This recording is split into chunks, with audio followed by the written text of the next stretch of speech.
we are happy to report that this process is highly participatory.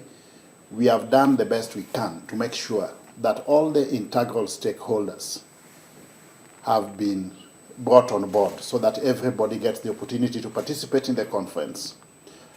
Just for purposes of clarity, among the professional groups, of course, we have reached out to the LSK, which is represented here by the President, the Architectural Association of Kenya, and the President is also here, the Institute of Engineers of Kenya, the doctors, Kenya Medical Association, represented here by Dr. Alwach.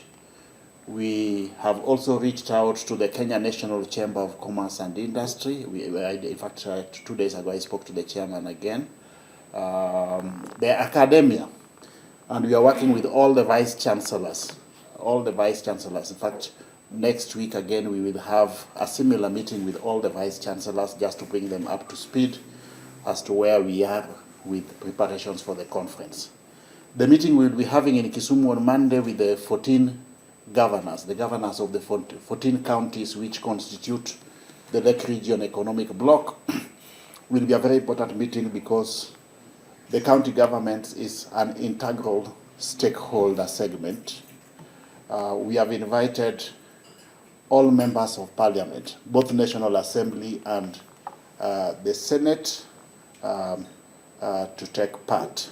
We have reactivated our engagement with the European Union. You remember last time we did meet 28 ambassadors from the European Union. They are continuing with their mobilization of the international investors.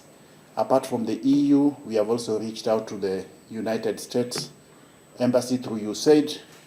We have reached out to India through the High Commissioner, Korea as well, the UK, UNDP, among other foreign stakeholder segments. So we really look forward to a conference that will encompass everybody who can contribute towards the development of Nyanza. We want it to be a model conference that anybody else can emulate in other parts of the country, more so from an organizational perspective, because this is the first investment conference that is largely driven by professionals. I want to encourage you as professionals also to see how you can utilize this platform for purposes of building networks and also tapping into the opportunities that may be available based on the level of participation, of the diversity and dispersity of the participants who will take part in the conference. So we welcome you to the conference, and I want to assure you that it will be a conference like no other. Perhaps the most successful and well-organized conference in our generation.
We are here to undertake performance evaluation for the fund for the period 2023-2024. You did sign a contract for that period with very, very clear interventions, the programs and activities that you intended to undertake. And for each and every one of those programs and activities, we had very clear expected outputs, the output indicators, and the time-bound targets. Those commitments were geared towards ensuring that there is growth and retention in the level of contributions. You also intended to increase the coverage of informal sector through strategic alliances and partnerships.